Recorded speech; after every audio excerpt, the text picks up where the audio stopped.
is like a parachute. It does not work if it is not open. Whiners say, that is the way it's always been. Why change? Winners say, there ought to be a better way to do it. Saying things in anger you will later regret is like driving nails through a fence. You can pull the nails out, but the scar remains. Life is like a box of chocolates. You never know what you're going to get. All the world's a stage, and the men and women are merely players. These are all examples of comparisons. Hello class, my name is Rachel Deloach, and today I will be briefing you on comparisons. Together, we will look at 4 different types of comparisons. Earlier, I gave you examples of these 4 types. Can you guess which ones they are? The objective of this briefing is for each listener to understand the value of comparisons in briefings and the different types that can be used, as well as the guidelines for incorporating them into your briefings. According to the textbook definition, comparisons support a point the speaker is making by demonstrating its similarity to another idea, object, or situation. Not only are comparisons an important means of verbal support, but they also enliven speeches. A difficult idea can be made clear by comparing it to a similar one. The 4 different types of comparisons I will brief you on are similes, metaphors, analogies, and contrast. Similes are probably the most recognized type of comparison. These comparisons are short phrases or sentences that compare things using 2 words, like or as. Many speakers use a simile to grab the audience's attention, like I did when I started this briefing. You may have heard proverbs expressed as similes. An example of this is, words spoken well and at the right time are like apples of gold in a setting of silver. Similes do a great job of enhancing imagery.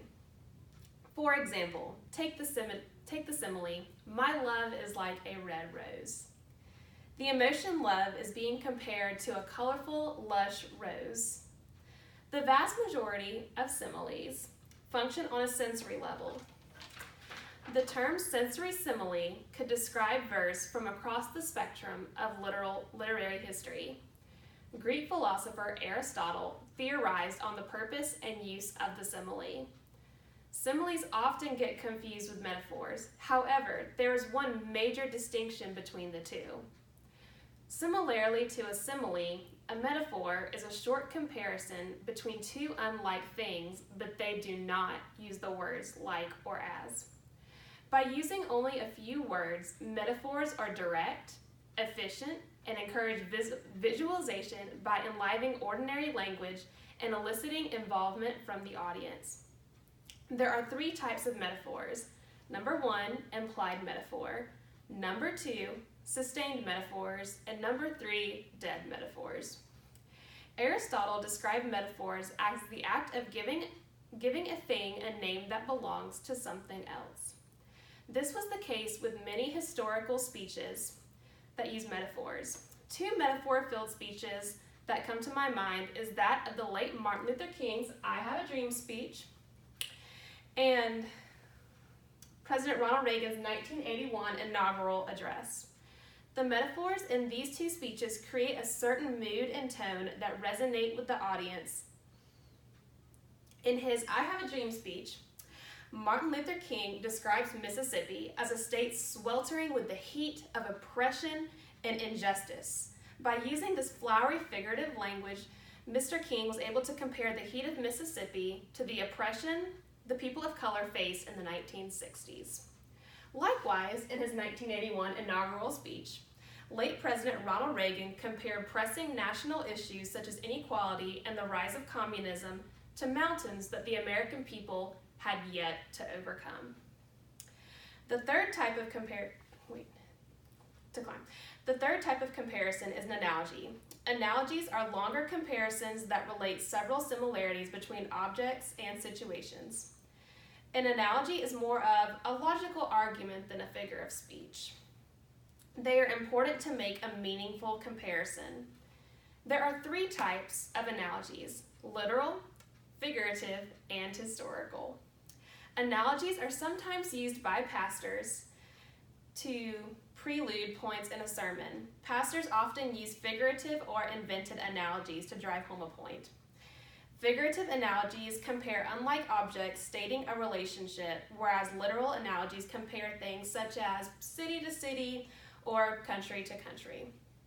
Literal analogies are more efficient in persuading people to do something than figurative analogies. When used correctly, historical analogies are useful when used to give the audience a greater perspective on current events. If you were using the analogy comparison, you could always grab your audience's attention by making your comparison longer. Elongating your analogy is a good technique to use in order to get your point across, because long analogies are stories told to express lessons or morals. Additionally, analogies help us comprehend difficult topics and remember them for the future. The last comparison is different than the last three comparisons.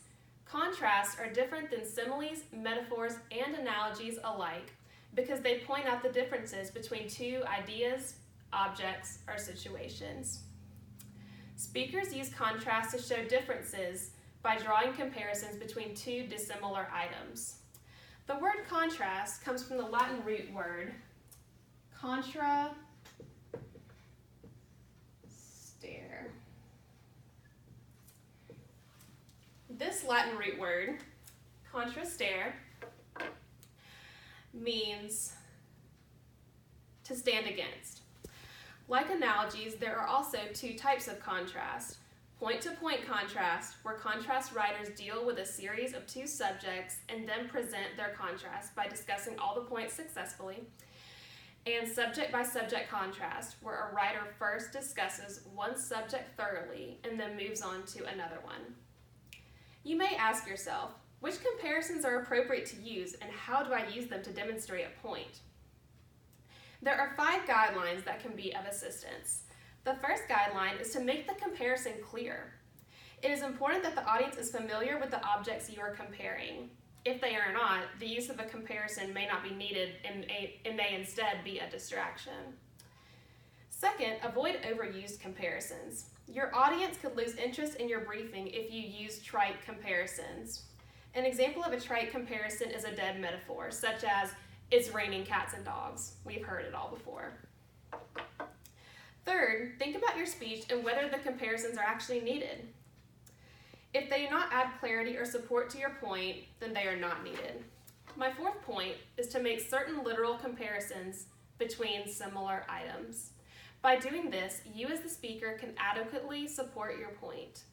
Lastly, for my fifth point, with figurative comparisons, it is important to make sure your listeners understand the similarity between the two objects. In this briefing, I explained the 4 different types of comparisons in detail and the 5 guidelines for incorporating comparisons into briefings. Comparisons have been used since the beginning of time, and I do not think they are going anywhere anytime soon. Class, this is my last briefing for the course. I hope you now understand the value of comparisons and the benefits they can bring to a speech or literary paper. Over the course of the semester, I have enjoyed watching your briefings and learning more about each of you and from you as well. I wish you all the best of luck in your future endeavors. Thank you so much and have a great summer.